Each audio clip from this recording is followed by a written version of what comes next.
এই যে দেখেন আপনারা, আমরা তার নানিকে আমরা বুঝিয়ে দিচ্ছি। হ্যাঁ,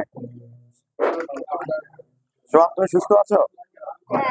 সোহান থানা হতে গত 20 ফেব্রুয়ারির 20 তারিখ 2025, 20 ফেব্রুয়ারি 2025-এ সোহান সোহানুল ইসলাম 12 বছর বয়সী একটা ছেলে হারিয়ে যায়। হারিয়ে গেলে এই বিষয়ে থানায় জিডি হয়। সেই জিডি কেন্দ্র করে আমরা সারা দেশে বেতার বার্তা প্রেরণ করি, পত্রিকায় এটা প্রকাশ করি এবং বিভিন্ন ইউটিউব চ্যানেল সহ বিভিন্ন প্রিন্ট মিডিয়ার মধ্যে এটা প্রকাশ হয়। এই বিষয়ে এই ছেলেকে পাওয়া যাচ্ছে না। এক সময় তার বাবা দুদকের কাছেও দুদকের মহাপরিচালক মহোদয়ের সরবরাহ হয়। আমরা আজকে এই ছেলে উদ্ধার হয়েছে, তাকে আমার পাশেই দাঁড়ানো আছে সোহানকে এখন তার বাবা এবং তার এই যে সে নানির কাছে লালিত পালিত হতো, তার নানিকে আমরা বুঝিয়ে দিচ্ছি। এই যে দেখেন আপনারা, আমরা তার নানিকে আমরা বুঝিয়ে দিচ্ছি। হ্যাঁ, সোহান তুমি সুস্থ আছো? সোহান সুস্থ আছে, পাশে সোহানের বাবা বসেছে।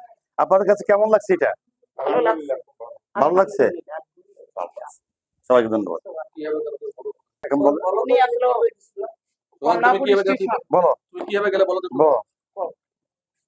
আমি ঢাকা রেলওয়ে স্টেশনে ছিলাম।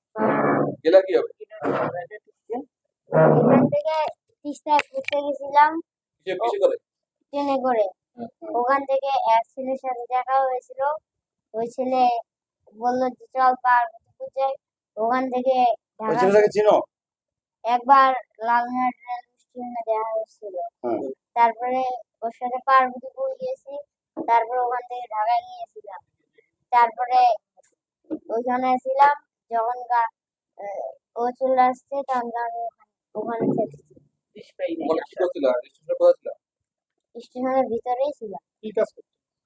ওখানে একজনের পানি টানতাম, 50 টাকা করে দিত, ওই টাকা দিয়ে খেতাম। বাসায় আসছিলাম না, বাবা যদি মারে ভয়ে।